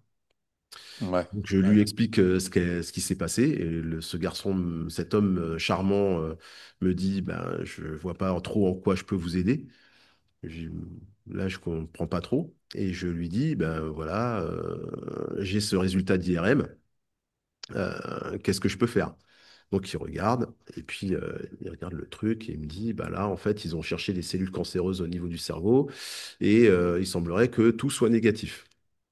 Je fais, OK. Et je lui dis, mais j'ai aussi cette IRM qui date de il y a 4-5 mois, qu'on avait fait à l'hôpital psychiatrique. Et là, il regarde, il me dit, oh tiens, il y a un truc là, qu'est-ce que c'est? Il tape à sa machine, il recherche et il me dit, ah ben voilà, c'est écrit là, c'est une DCL. Alors je dis, je sais pas ce que c'est qu'une DCL, et puis il cherche lui-même, hein. Et puis il dit, bah, c'est une démence à corps de Lévy. J'ai dit, Ouais. ok. Il me dit, bah en fait, votre hôpital psychiatrique ne vous l'a pas dit. Je dis, bah non, moi, ils m'ont renvoyé. Il me dit, bah en fait, c'est très simple. La maladie à corps de Lévy, c'est neurologique, c'est pas d'ordre psychiatrique. Donc eux, bah, ils lui ont, pourquoi ils vous ont dit de la prendre? C'est parce que bah, ils n'avaient plus aucun intérêt à l'avoir puisque c'est plus de leur ressort. C'est pas psychiatrique, c'est neurologique. Donc ça, on vous l'a pas dit. Il dit OK. Et je dis mais là, je suis allé à l'hôpital gériatrique. Il me dit oh bah alors là, il me dit mais tout le monde maintenant veut se débarrasser de la patate chaude, hein. Si ils vous l'ont refilé à l'hôpital gériatrique vous rappelle pas, les médecins vous rappellent pas. Il me dit un médecin généraliste hein, qui me le dit, hein. Et il me dit vous vous attendez pas à ce que on vous aide comme ça. Et je fais bon, ok. Et il me dit, bah, je lui dis, bah, qu'est-ce que je dois faire? Il me dit, bah, c'est neurologique, donc allez voir un neurologue. Bon, je cherche un rendez-vous avec un neurologue, il y a Doctolib qui existe. Doctolib, alors Doctolib, c'est hyper efficace, notamment sur Paris. On peut avoir un rendez-vous entre 24 et 3 jours, entre 24 heures Ah et ouais. 3 jours. Ah oui, c'est extrêmement rapide. Ah ouais. Bah, t'as de la chance d'être sur Paris pour ce coup-là, ouais. Parce Ouais, que ouais, ici en ouais, ouais, Bretagne, ouais. c'est pas Oui, pareil. oui, oui, oui, Ouais. oui, oui, cette appli, franchement, je pense qu'elle change la vie de beaucoup de Parisiens. Mm. Je sais qu'en province, il y a du désert médical, c'est compliqué. Ah ouais, complètement. Ouais. Ouais. C'est très lourd ici. Enfin Donc, bon. je prends rendez-vous avec une neurologue. Donc, je lui explique la situation. Voilà, j'amène ma mère, elle a une maladie à corps de Lévy. Et, euh, et elle me dit, mais qu'est-ce que vous voulez que je fasse pour vous? Je lui dis, ben, je sais pas, on m'a dit que c'était neurologique. Ah oui, mais bon, moi, je peux rien faire, ça se soigne pas. Ma mère est juste à côté, hein. Ah oui. Ah Comme si ouais, elle pouvait pas comprendre ce qui se disait, quoi. ma Ouais. mère est juste à côté, hein. Et là, moi, je suis choqué. Elle baisse la tête.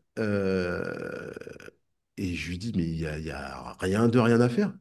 Il dit, bah, je sais pas, elles sont violentes, ces visions. Madame, vous voyez quoi? Elle dit, ben, j'ai vu des enfants. Oh, bah, c'est des visions enfantines, hein? Oh, bah, ça va. Non, mais ça va, vous allez vous y faire.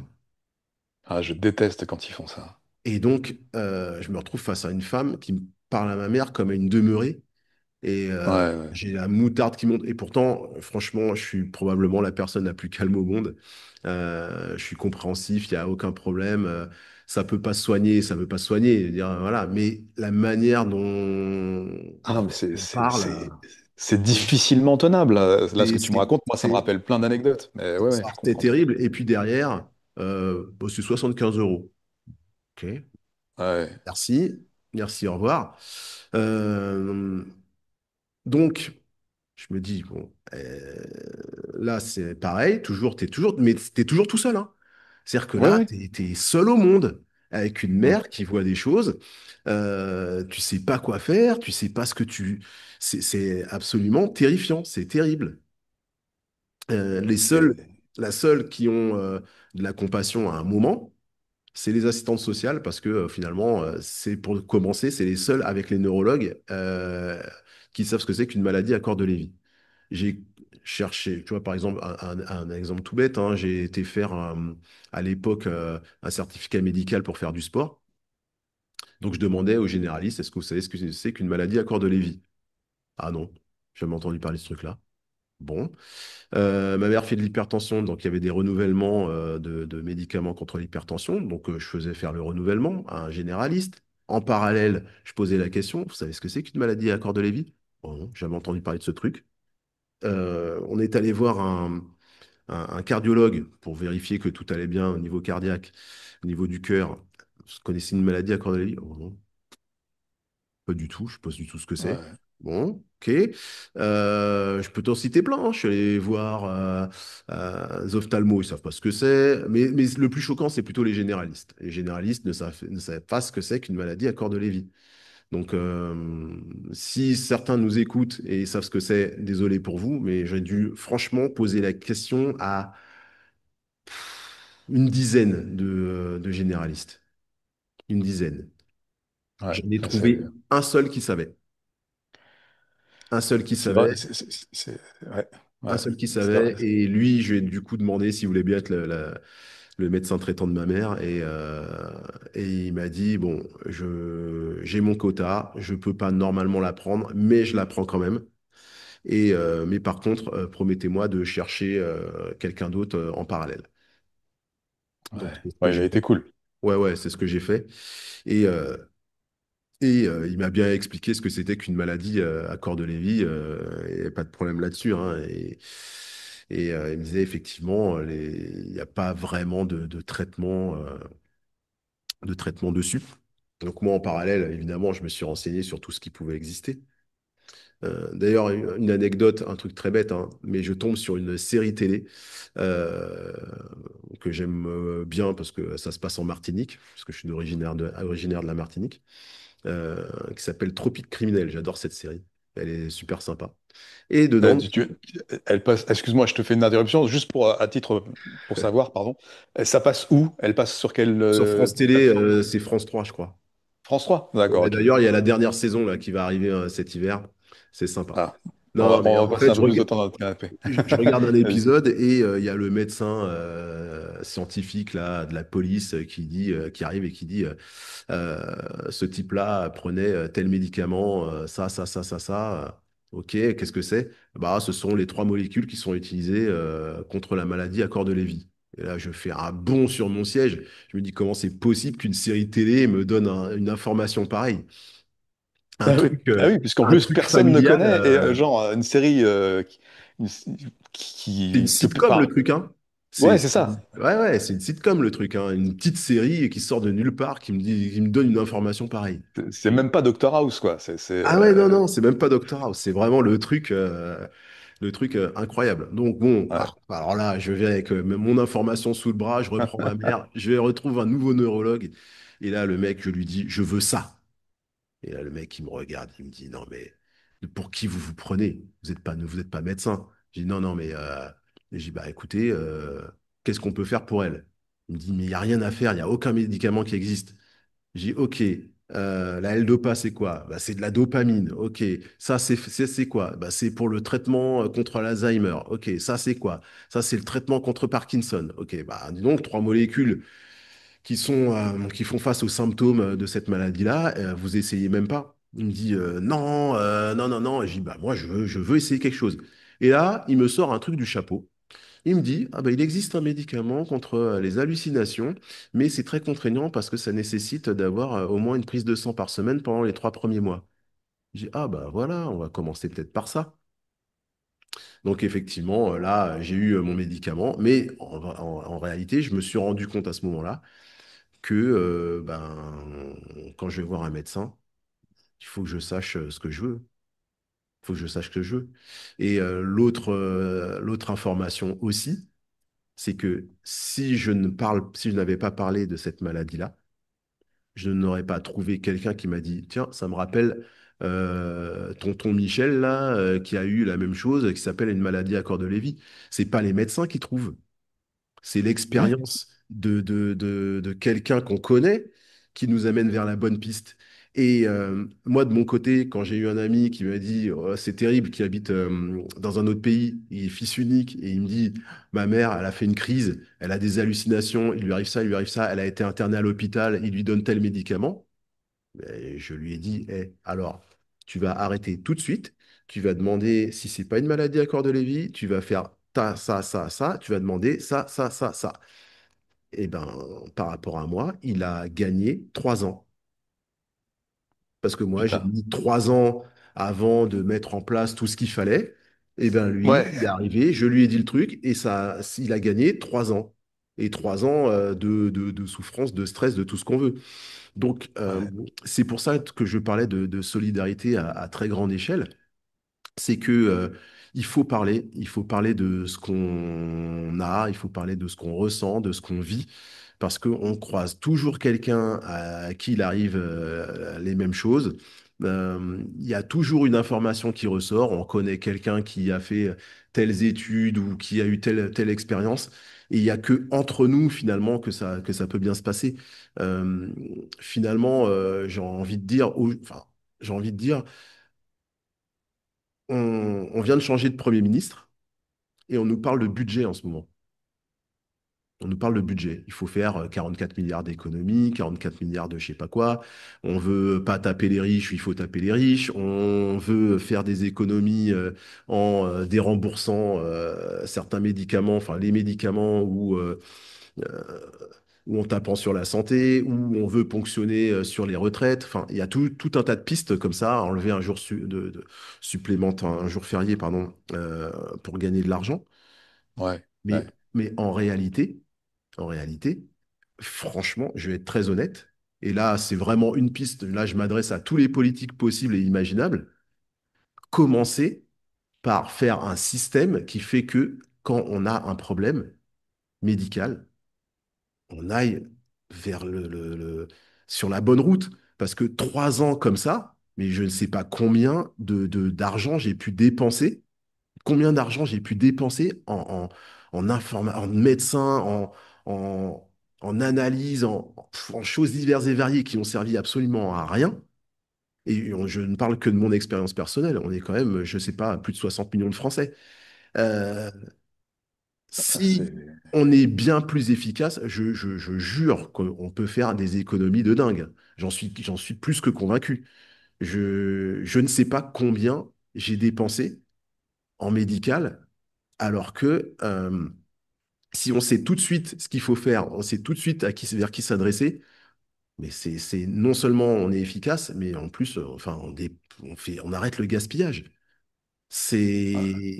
Ça, c'est fou. Aujourd'hui, pour trouver son chemin, vaut mieux demander à ChatGPT que de chercher soi-même.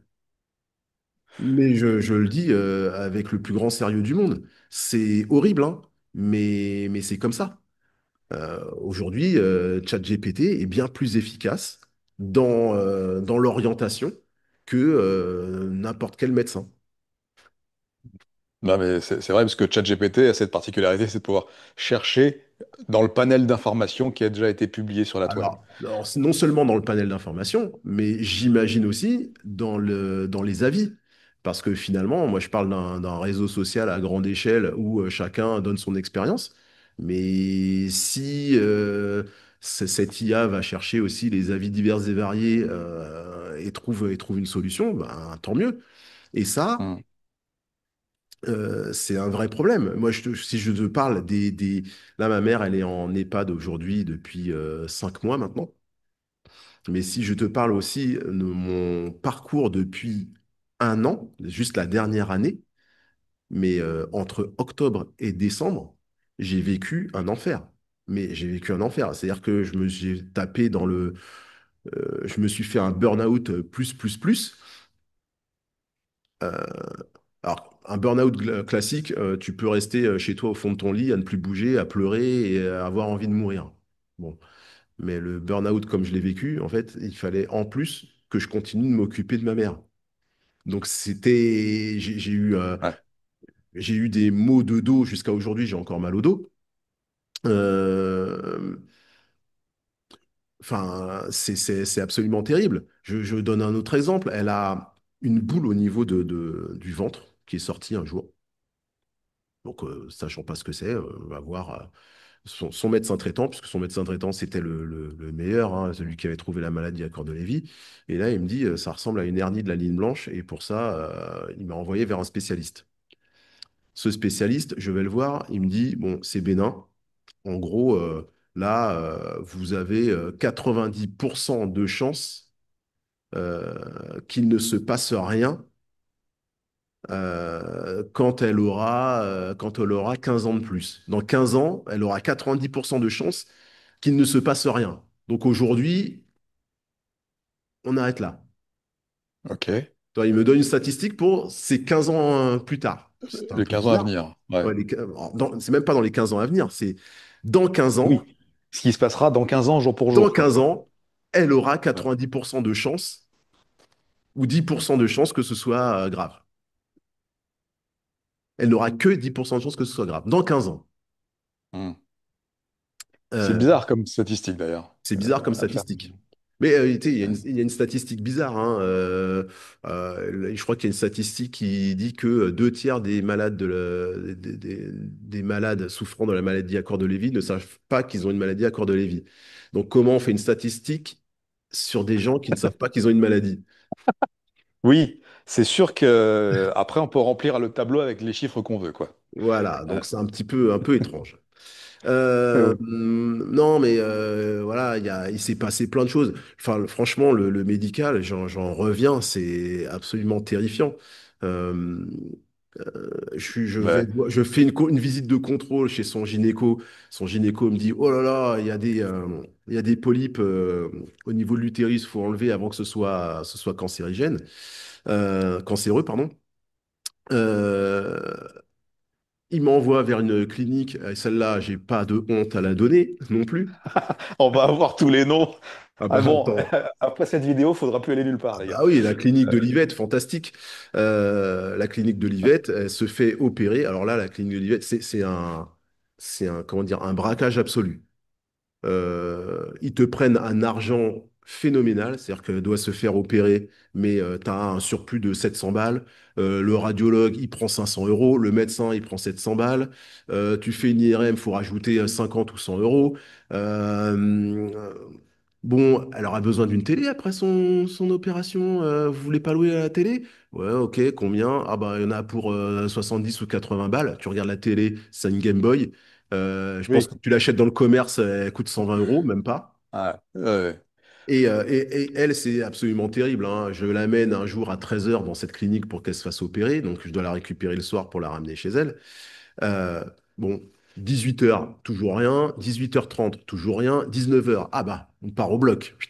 Elle part au bloc, elle revient un quart d'heure plus tard. Je dis donc, c'était rapide. Ah oui, non, on l'a pas opéré. Ah bon, mais pourquoi? Ah bah, le médecin viendra vous dire pourquoi, mais en fait, on l'a pas opéré. Bon, on l'a pas opéré. Euh, le médecin arrive une heure et demie plus tard, donc il est 20h30 quand il arrive. Il me dit ouais, j'ai une urgence vitale. Il a fallu que j'opère une femme qui perdait du sang, machin, truc. Donc je suis désolé, mais bah, du coup je l'opère demain matin. Je dis bah ouais, mais non, moi je suis pas disponible demain matin. Enfin, c'est compliqué demain matin, quoi. Il me dit ok, bah la semaine prochaine. Je l'opérerai la première, pas de problème. Vous me l'amenez enfin, vous l'amenez jeudi soir, pardon. Vous l'amenez le jeudi soir, on l'opère le lendemain matin et vous la récupérez le vendredi après-midi. Bon, je l'amène le jeudi soir et il la récupère, il l'opère, pardon, le vendredi vers 16 heures. Bon. Donc moi j'arrive Ok. comme une fleur, elle venait de sortir du truc, elle était mais, complètement défoncée par une anesthésie. Par l'anesthésie, elle tenait, voilà, elle tenait plus à un pantin, hein, elle tenait plus. Et je regarde l'infirmière, je dis, mais là, elle peut pas sortir ce soir. Donc il y a une infirmière qui dit, ah non, là, dans son état, non, elle peut pas sortir. Et puis l'autre qui lui tape un petit peu, qui lui met un petit coup de pied en mode, attendez, attendez, on va voir, on va voir, on va voir. Si, si, il faut qu'elle sorte ce soir. Si, si, si, si, il faut qu'elle sorte. Mais franchement, ma mère, c'était un poids mort. Elle ouvrait même pas un œil, c'était hallucinant. Je dis, mais je peux pas la récupérer dans cet état-là.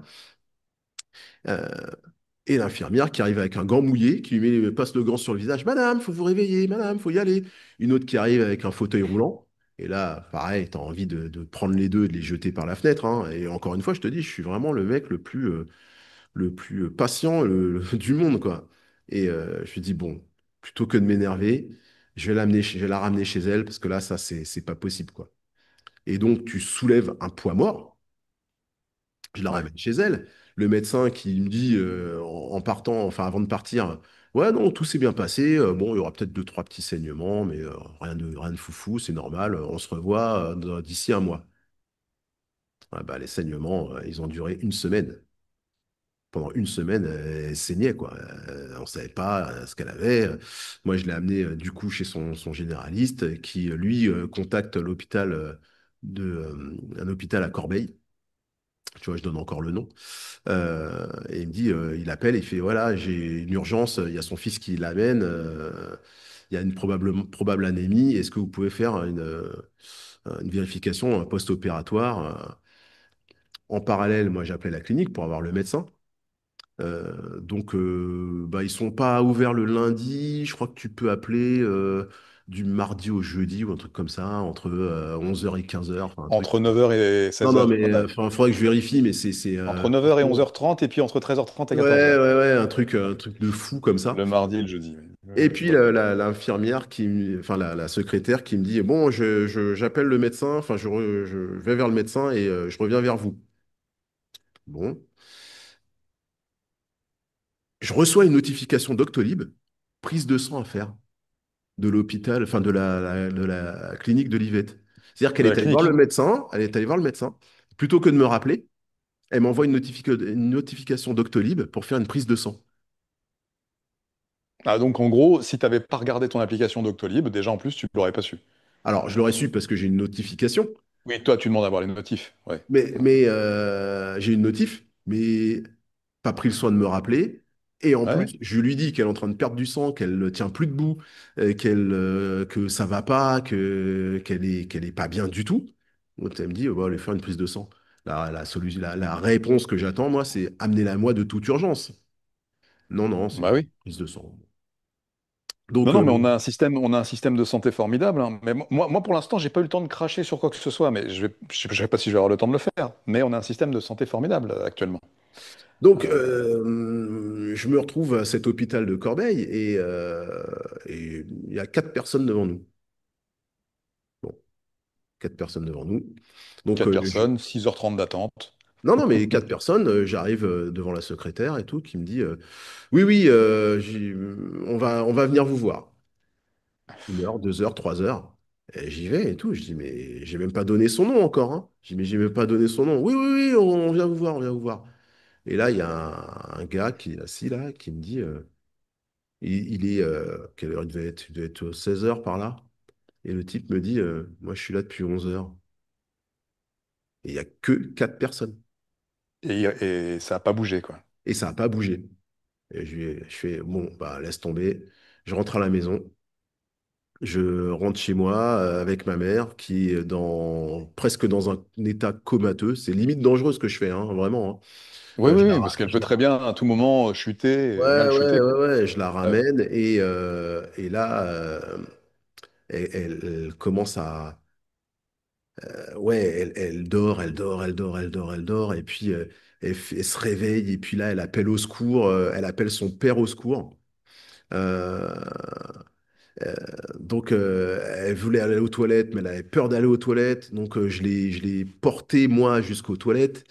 Euh, elle hurlait comme si enfin, je sais pas, c'était un monstre, elle était entourée de monstres. Enfin, c'était vraiment, c'est la pire scène que j'ai vécue de ma vie. C'est la pire nuit que j'ai vécue de ma vie, vraiment. Et Euh, là, tu étais chez elle? ouais, j'étais chez elle avec elle. Ok. Ok. Et j'étais épuisé, j'avais mal au dos, je savais pas quoi faire.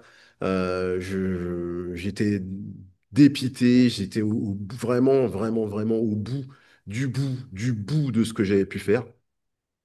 Et là, bah, j'appelle les pompiers. J'appelle les pompiers et je dis, ça va pas, enfin, faut la prendre, quoi.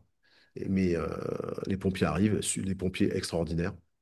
Ils font vraiment tout l'historique. Ils sont restés quand même longtemps avec nous, pour au moins une heure, je dirais, à faire refaire tout l'historique, tous les détails, qu'il a tout noté sur sa feuille, etc. Il me dit, c'est pour donner aux médecins. On va aller dans un hôpital tout neuf à Saclay. Donc, hôpital tout neuf. dans l'Essonne. Et donc, elle va là-bas. Et il y avait beaucoup, beaucoup, beaucoup de gens aux urgences, là, pour le coup. Il y avait peut-être, je sais pas, une cinquantaine de personnes aux urgences, facile.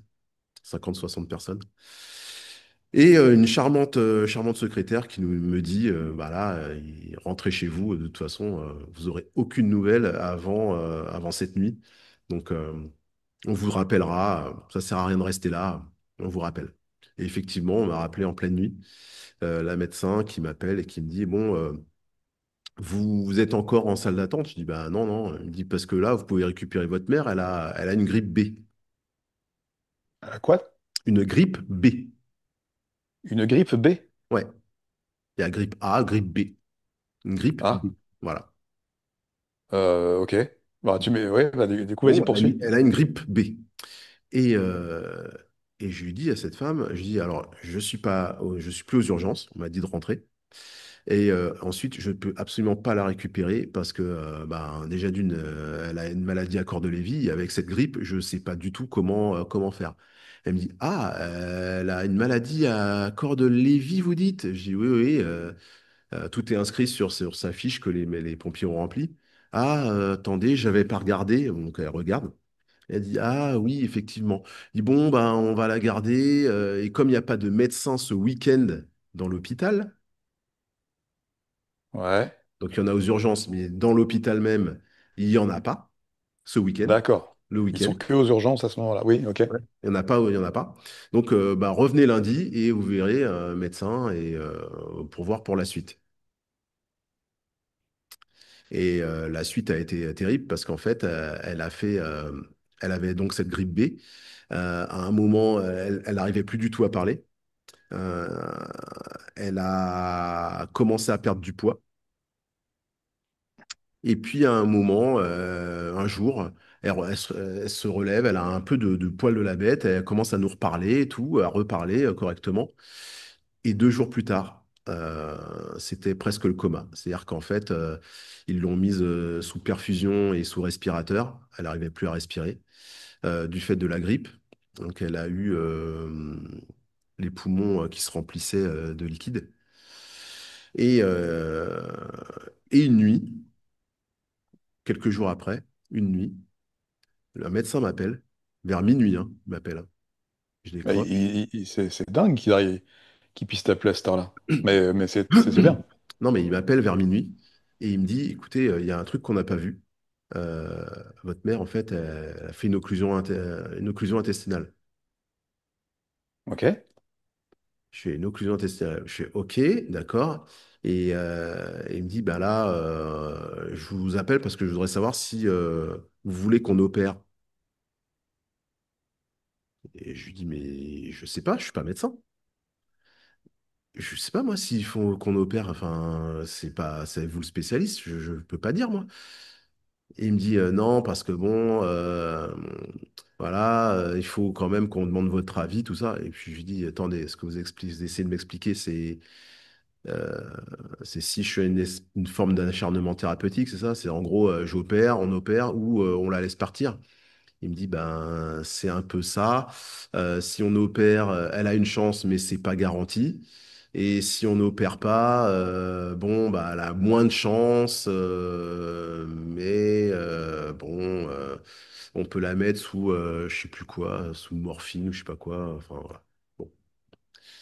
Donc là, ben, j'ai le choix, la vie de ma mère entre mes mains, tu vois, comme ça, un soir à minuit.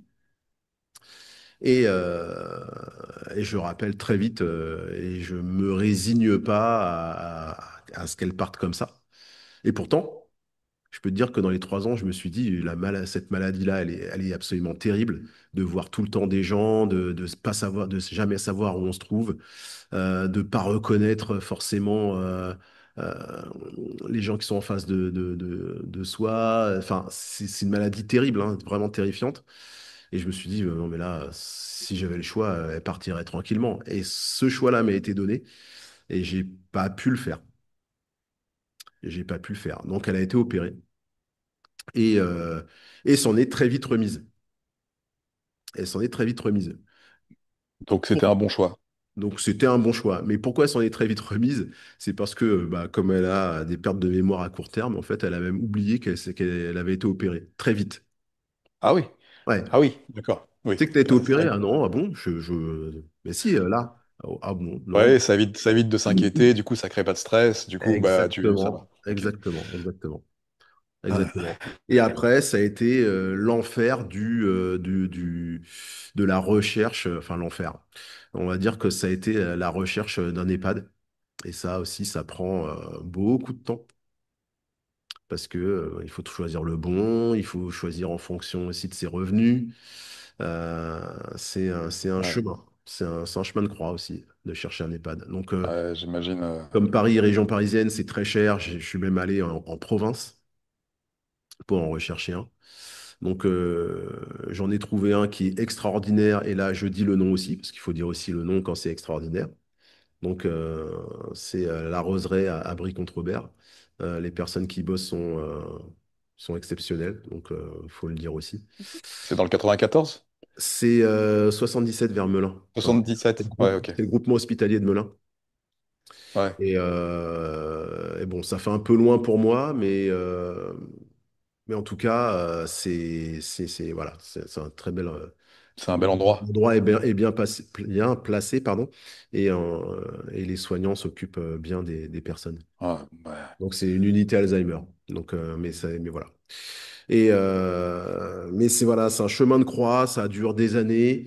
Son occlusion intestinale était probablement due aussi à deux choses. La première, au fait que la hernie de la ligne blanche, où elle avait 90% de chances que ça se passe bien dans 15 ans, eh ben en fait non. Ouais, il fallait s'en occuper tout de suite. Voilà, exactement. Et que probablement, et là pour le coup, j'ai évité le procès pour incriminer en plus la clinique de Livette, mais bon, ça arrive juste après cette opération où on la fout dehors comme un sac poubelle parce que bah, il fallait le lit. Il faut savoir quand même que ces escrocs là, ils me l'ont fait venir une première fois où ils l'ont pas opéré et que la deuxième fois donc où elle a été opérée, eh ben ils m'ont envoyé une facture pour deux fois. C'est-à-dire Pour les que deux fois. ouais ouais, c'est ça exactement. Voilà, j'ai eu une facture. Donc là, je leur dois un lit pour la première fois où elle n'a pas été opérée. Ah, ça a coupé.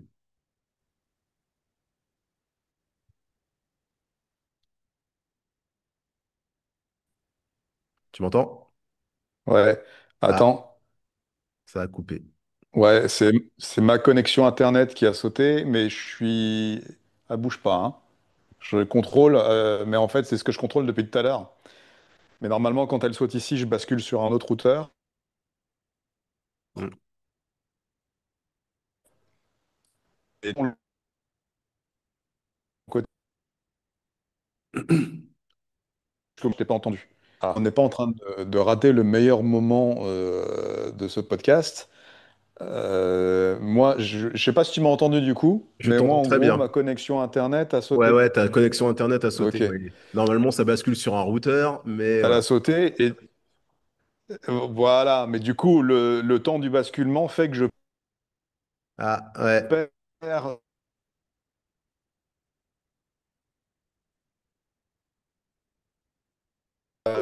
Je sais pas comment est la qualité de l'image, vraiment. Non, toi, c'est bon, non, c'est de côté. Côté, logiquement. C'est Mais très moi j'ai raté ce morcelé. que tu as dit.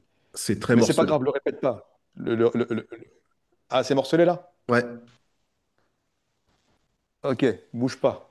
Bah, enfin, bouge pas, de toute façon.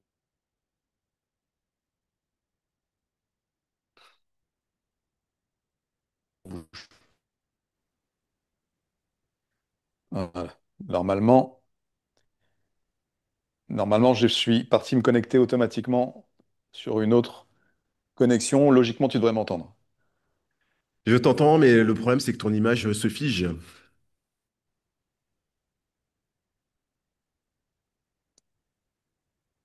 Ouais, ton image se fige et en plus, ça fait des Est-ce qu'elle artefacts. se fiche toujours? Ouais, en plus, ça fait des artefacts, comme si tu étais en train d'avoir une connexion en haut de l'Himalaya.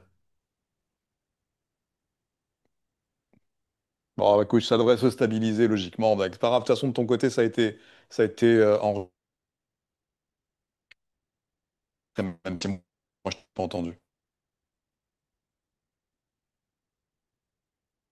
Donc, ouais, on peut continuer sur ce que tu disais, hein, loupe pas le film, même si tu me vois pas très bien. Mais en tout cas, c'est très puissant comme histoire, hein. C'est Bah, c'est vraiment très disons, puissant et ça, c'est révélateur de beaucoup de choses. disons que moi, en soi, je trouve que euh, quand on soigne des gens, bah déjà, tu soignes quelqu'un, tu l'amènes dans une clinique. Bon, une clinique, c'est beau être privé, voir des Porsche et des SUV BMW sur le parking avec les médecins qui touchent je sais pas combien, en plus de tout ça, je trouve, enfin, voilà, je trouve ça scandaleux. Euh, je veux bien donner plus, mais tu vois, 500 balles, 700 balles par malade. En plus, on te fout dehors avec un coup de pied aux fesses.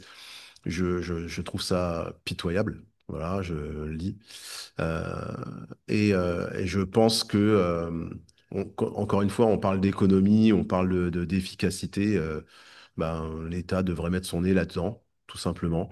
Euh, Ouais. Puisque si même quitte, je suis désolé de le dire, mais quitte à développer une IA qui permet, à l'instar de ChatGPT, au moins de diriger vers les bons canaux, ça permettrait vraiment d'arrêter ben, pour donner un exemple, moi j'étais salarié dans une société j'en ai parlé au tout début.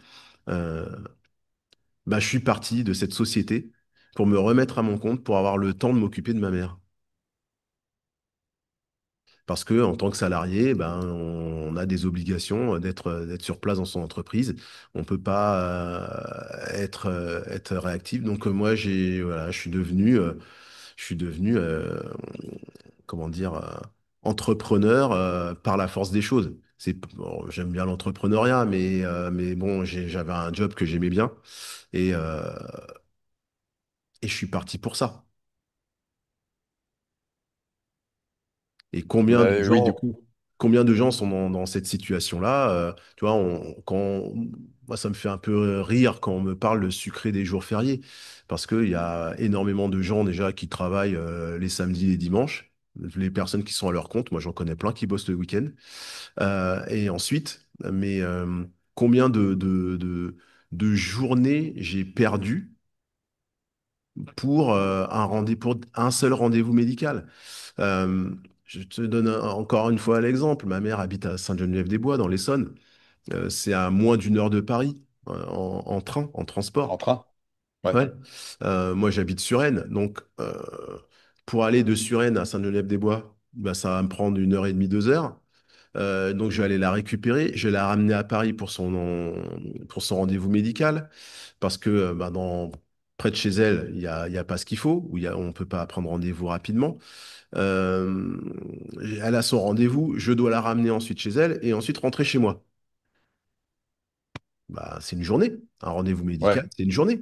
Et Oui, j'ai oui, c'est eu complètement, ouais. pendant Ouais. 3 ans, je ne sais combien donc, combien de chiffre d'affaires j'ai pu perdre? Combien de journées j'aurais perdu si j'étais toujours salarié? Combien d'argent on dépense parce que bah, vous avez tout ce qui est conventionné et les non conventionnés, si tu veux un rendez-vous rapidement, tu es obligé d'y passer. Pour des gens qui ne savent pas ce que tu as, ou alors te donnent un mauvais diagnostic, ou alors qui te disent, oh bah, les petites visions, vous allez pouvoir vivre avec, hein, c'est pas grave. C'est dramatique, c'est dramatique. Et je pense notamment, si il y a un ministre de la Santé, s'il y a des secrétaires d'État, honnêtement, plongez-vous là-dedans parce il y a un gaspillage qui est fou qui tape sur les nerfs des gens et qui amène à l'épuisement, vraiment, qui amène à un épuisement. Et en plus, pendant ce temps-là, on ne travaille pas. Donc c'est encore plus terrible. Euh, voilà, c'est le message que je peux passer. Et puis, pour toutes les personnes à qui il arrive ce genre de choses, parlez-en, vraiment, parlez-en. Il faut en parler parce que il faut éviter. vous, en tant qu'aidant, de tomber malade et de vous retrouver en Ouais. burn-out. Et le burn-out de l'aidant, c'est un vrai terme, hein. Il y a un terme comme ça Ah s'appelle oui, non, mais je te le rejoins. burn-out de l'aidant. Donc, ouais, évitez ça, Je te rejoins totalement. évitez ça, vraiment évitez ça. Et il faut vraiment en parler, il faut en parler parce que ben, on a toujours quelqu'un qui a eu cette expérience-là. Il faut en parler parce qu'il faut aussi se décharger. Et il faut en parler parce que les personnes à qui il n'est pas encore arrivé ce type d'expérience, le jour où ça leur arrive, vraiment, quand je dis qu'on n'est pas prêt, on n'est pas prêt. On n'est pas prêt. Et, et c'est Mm. notre rôle de prendre soin de nos aînés. Voilà, c'est notre rôle de prendre soin de nos aînés. Et si on prend pas soin de nos aînés, on a un État qui nous rappelle qu'il faut qu'on prenne soin de nos aînés. Et on a un système aussi qui se décharge sur nous, alors que ce n'est pas notre métier. Et c'est ça qui est très très important. Moi, la meilleure décision que j'ai prise sur les 3 dernières années, sur les 4 dernières années même, c'est d'avoir appelé les pompiers. C'est la seule vraie décision importante que j'ai prise. C'était la plus importante. Qui a été game changer finalement dans cette histoire, quoi. Oui, parce que pour la première fois, j'ai vraiment mis ma mère entre les mains de gens dont c'est le métier. Et, euh, et je peux comprendre aussi Puis l'épuisement, hein, tu te des sentais en gens dont... confiance aussi. C'est même pas tant de me sentir en confiance, c'est vraiment qu'à un moment, tu sais, quand tu portes ta mère pour pouvoir aller la laver, quand tu portes ta mère pour la- aller avec elle jusqu'aux toilettes, quand tu es obligé de faire les premiers soins, quand tu dois l'habiller, quand tu dois faire toutes ces choses-là, qu'elle est vraiment ultra dépendante et que bah, peut-être un soignant de le faire, et parce que c'est son métier, bah, toi, tu arrives au bout de ce que tu peux faire. Et l'autre chose aussi, c'est un petit hommage aussi à ces personnes qui font ça, parce que euh, parce que c'est dur, parce que c'est dur.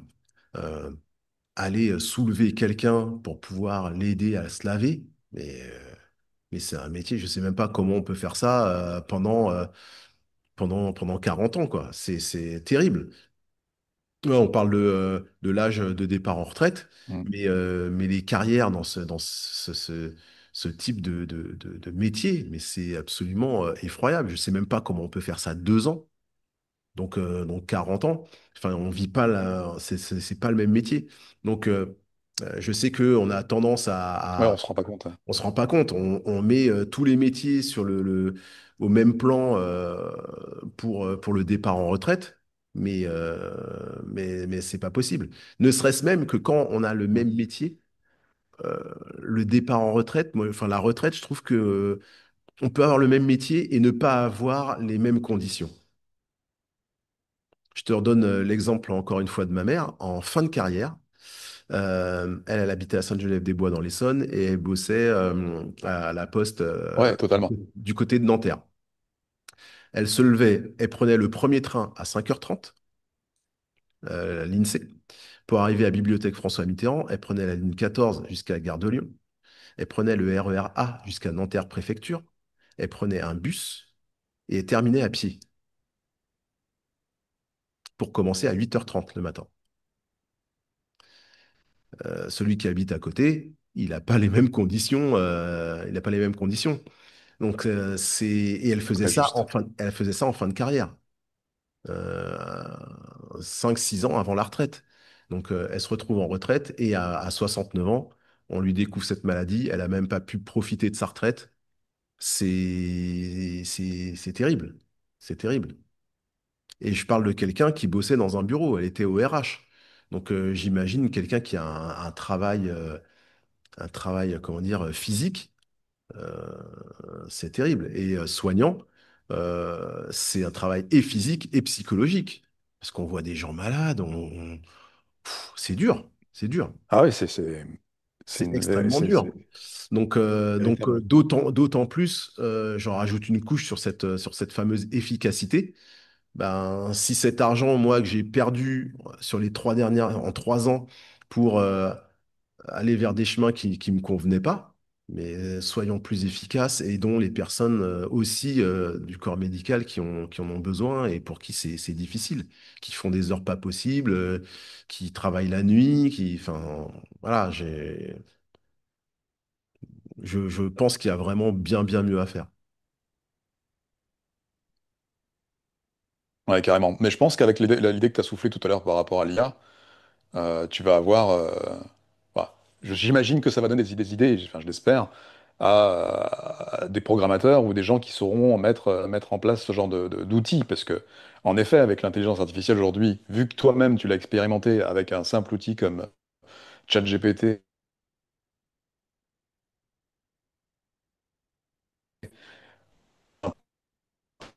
c'est un outil complexe, mais immédiate, Alors cohérente, et qui ont pu te diriger pour alors que tu saches, en fait, tout ce que tu as dit a été coupé. Ah, Donc, c'est en train de couper. Est-ce que tu peux juste vérifier, est-ce que tu peux vérifier ta connexion, ça va, parce que du coup, ça a coupé à mon tour de ton côté, ah, ta connexion Internet. bah, moi, Parce j'ai que une moi, j'ai connexion pu. Internet très forte, hein. J'ai une Ok. connexion Internet Parce très que très moi, sur forte. mon écran, il t'a affiché comme quoi c'était rouge. Mais bah, alors, du coup,